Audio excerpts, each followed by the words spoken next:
Hello everyone, I am Suman one. कोयला से बिजली का उत्पादन कैसे होता है, यहाँ पर आज हम लोग समझेंगे। कोयला से बिजली उत्पादन के लिए जो प्लांट होता है उसे थर्मल पावर प्लांट कहते हैं। थर्मल पावर प्लांट कैसे काम करता है, यहाँ हम लोग जानेंगे। ये जो व्यू देख रहे हैं, ये बॉयलर है, turbine, condenser, boiler feed pump. ये चार सिस्टम मिलाकर थर्मल पावर प्लांट का एक ओवरऑल व्यू को कंप्लीट करता है। थर्मल पावर प्लांट को हम लोग यहाँ चार भाग में समझेंगे। बॉयलर। बॉयलर क्या है? बॉयलर एक मशीन है जो कि पानी को भाप में बदलने का काम करता है। भाप में बदलने के लिए जो ऊष्मा की जरूरत होती है उसे कोयला को जलाकर हम लोग पूरा करते हैं। तो बॉयलर एक तरह से हम लोग इस तरह से भी समझ सकते हैं, बॉयलर एक फर्नेस होता है। जस्ट हम लोग घर में भाप में बदलने के लिए पानी को चूल्हा पर चढ़ाते हैं। चूल्हा को में गैस का सप्लाई होता है, उसको इग्नाइटर से माचिस से जलाते हैं। सेम यहाँ पर बॉयलर होता है। बॉयलर में एक ऐसा अरेंजमेंट होता है जिसमें कोयला को फीड करते हैं। कोयला को जलने के लिए हवा चाहिए और इग्नाइटर चाहिए।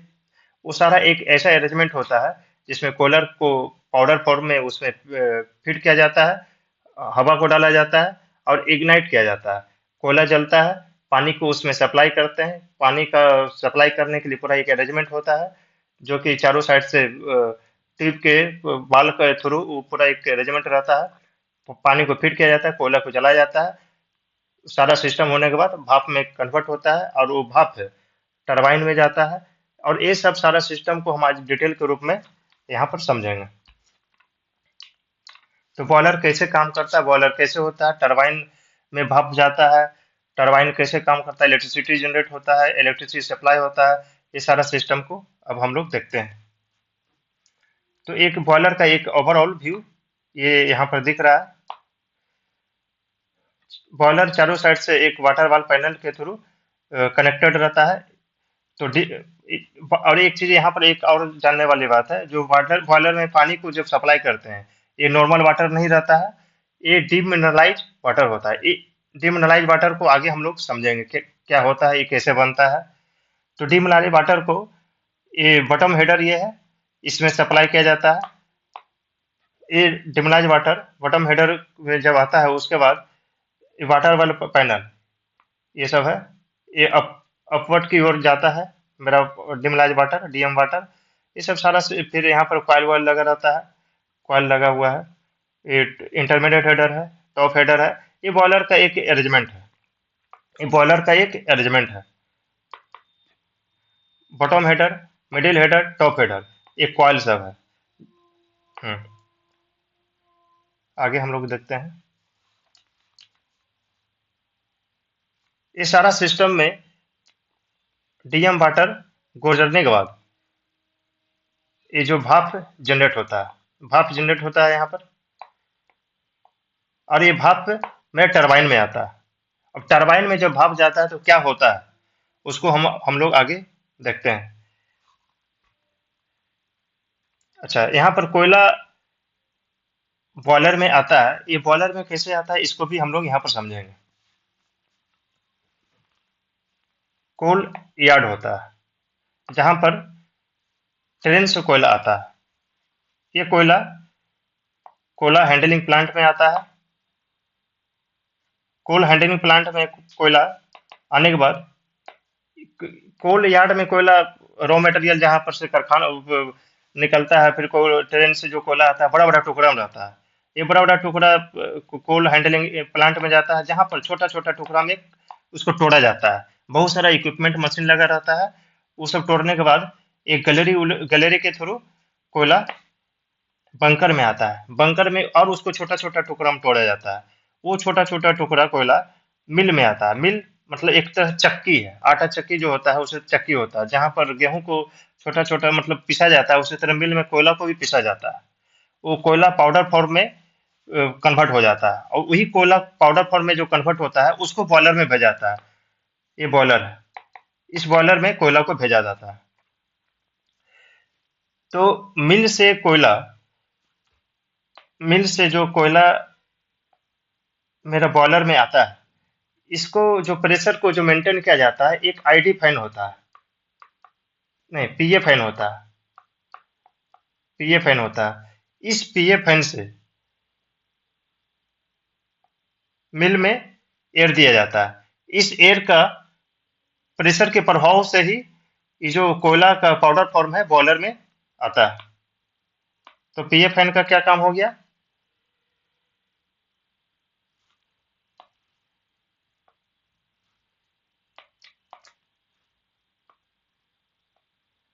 पीए फैन का काम हो गया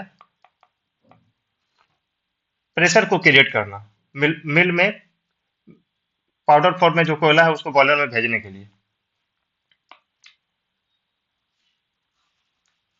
बॉयलर में पाउडर रूप में कोयला आता है। कोयला में आग लगने के लिए हवा एवं लाइटर चाहिए, जिसके लिए यहाँ फोर्स ड्राफ्ट फैन का उपयोग करते हैं, एवं लाइटर के रूप में इग्नाइटर एक मशीन होता है का उपयोग करते हैं। अब बॉयलर में जो भाप जनरेट हुआ था वो भाप फिर टरबाइन में आता है। उसके बाद जो क्या काम होता है उसको हम लोग देखते हैं। टरबाइन ये सिस्टम है। बॉयलर में जो भाप जनरेट हुआ था वो टरबाइन में आता है। ये टरबाइन है, ये टरबाइन है। ये हम लोग देख रहे हैं एक शाफ्ट होता है, ये जनरेटर है, ये डीसी मोटर है। तो ये टरबाइन जनरेटर में क्या होता है उसको हम लोग अब समझेंगे। तो टरबाइन में की शाफ्ट, टरबाइन का जो शाफ्ट ये है, शाफ्ट के चारों साइड अंदर में ब्लेड होता है। ये जो भाप जो है ब्लेड के ऊपर आकर गिरता है।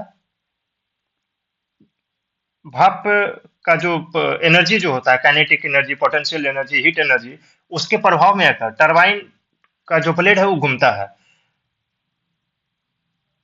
टरबाइन का शाफ्ट और ये जनरेटर का शाफ्ट, ये जनरेटर का शाफ्ट दोनों एक दूसरे के साथ जुड़ा हुआ रहता है। टरबाइन का शाफ्ट जब घूमता है उसके प्रभाव में आकर जनरेटर के भी शाफ्ट घूमने लगता है। जनरेटर में इलेक्ट्रोमैग्नेटिक इंडक्शन एक प्रोसेस है। उस प्रोसेस के फलस्वरूप इलेक्ट्रिसिटी जनरेट होता है। तो ये भाप का मेन यहाँ पर पर्पस टरबाइन का जो शाफ्ट ये है उसको घुमाना है। और ये टरबाइन का शाफ्ट जनरेटर का शाफ्ट एक दूसरे से जुड़ा हुआ है। दोनों का शाफ्ट जब घूमने लगता है तो यहाँ पर डीसी मोटर जो यहाँ पे इलेक्ट्रोमैग्नेटिक इंडक्शन प्रोसेस होता है इलेक्ट्रिकल का, वो प्रोसेस के थ्रू इलेक्ट्रिसिटी जनरेट होता है और इलेक्ट्रिसिटी ग्रिड में आता है। और ग्रिड में आने के बाद इसे ट्रांसमिशन लाइन के थ्रू सप्लाई कर दिया जाता है, जिसके बाद इसको हम लोग यूज करते हैं। जो इलेक्ट्रिसिटी जो जनरेट होता है, इस इलेक्ट्रिसिटी को हम लोग घर में, इंडस्ट्री में जहां पर यूज करना है उसको यूज करते हैं। अब हम लोग यहाँ पर कंडेंसर का यूज को समझेंगे। टरबाइन में भाप को यूज करने के बाद जो भाप और पानी जो बचता है, मतलब उस निकलेगा ही कहीं फिर तो निकलेगा। वहां पर तो भाप का क्या काम था? टरबाइन का शाफ्ट को घुमा देना। अब घूमने के बाद वो भाप का काम खत्म हो गया, वो भाप फिर बाहर निकलेगा। तो वो एक इक्विपमेंट होता है, कंडेंसर होता है। कंडेंसर का क्या काम है? जस्ट एक हीट एक्सचेंजर की तरह काम करता है। कंडेंसर में एक सारा सिस्टम लगा हुआ है। एक कूलिंग टावर है। कूलिंग टावर पानी को ठंडा करने का काम करता है। तो कंडेंसर, ये भाप भाप इधर से आ रहा है। अब यहाँ पर होता क्या है कंडेंसर में, हम लोग यहाँ पर देखते हैं। गर्म पानी को ठंडा करने का काम करता है कंडेंसर। ये ट्यूब सब लगा हुआ है, जस्ट हीट एक्सचेंजर। ठंडा पानी, पानी और ठंडा पानी दोनों, ठंडा पानी गर्म पानी का कांटेक्ट होता है। यहाँ पर ये देखते हैं, फिगर बनाते हैं।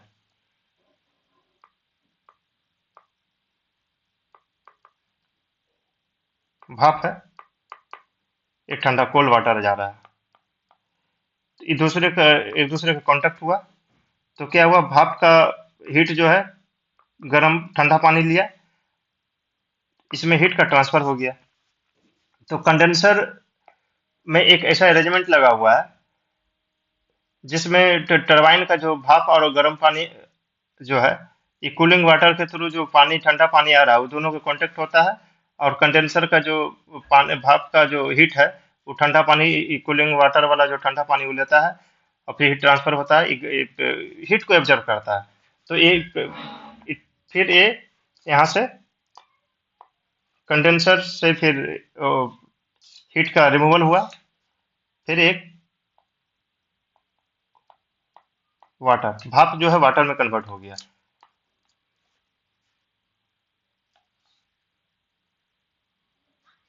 तो कूलिंग टावर का उपयोग टरबाइन से निकला हुआ गर्म पानी एवं भाप को ठंडा करने के लिए किया जाता है।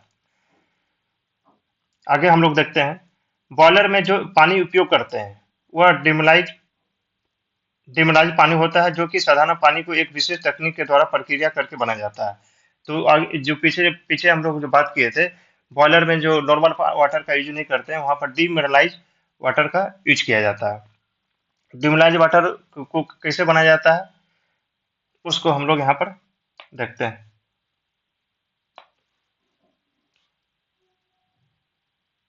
वो एक पूरा एक सिस्टम होता है, जैसे जो नदी उदी रहता है, नदी का पानी को हम लोग, या ग्राउंड वाटर का पानी को भी इस सिस्टम में हम लोग लाते हैं। इसमें स्पेशल ट्रीटमेंट होता है, स्पेशल ट्रीटमेंट के बाद ये पानी डीएम वाटर में कन्वर्ट हो जाता है। बॉयलर फीड पंप का क्या काम था, तो यहाँ पर हम लोग देखते हैं।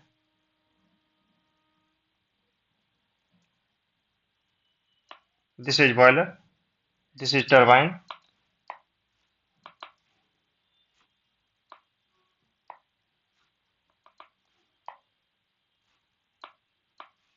Turbine, condenser, this is boiler feed pump. तो कंडेंसर से जो मेरा हॉट वाटर जो आया, उसको अगेन फिर बॉयलर में जब भेजना है, तो उसको बॉयलर फीड पंप के थ्रू ही हम भेजते हैं। बॉयलर फीड पंप का काम है, ये कंडेंसर से जो पानी आ रहा है, गर्म पानी आ रहा है, उसको फिर बॉयलर में भेजने का काम बॉयलर फीड पंप का होता है।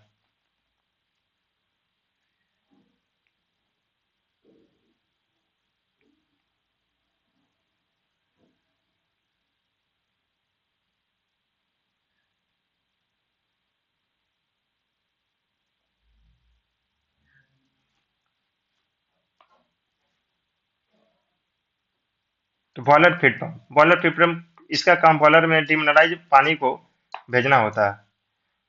अब हम लोग यहाँ पर फ्लू गैस प्रणाली, बॉयलर में कोयला जलने के बाद जो फ्लू गैस निकलता है, जो धुआं निकलता है, उसमें उसको बाहर कैसे निकालते हैं, उसको अब हम लोग यहाँ पर देखते हैं।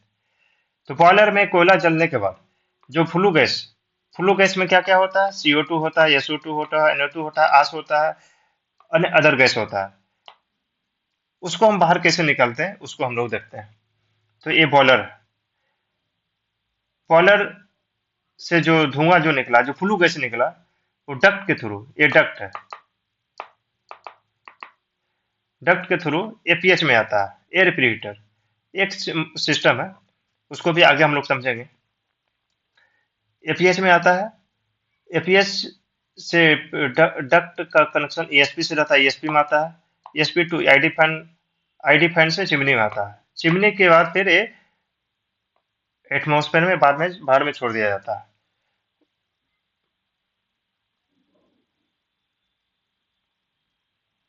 तो इस तरह हम लोग यहाँ पर पूरा सिस्टम को हम लोग समझे, कोयला से बिजली का उत्पादन कैसे होता है। Thank you.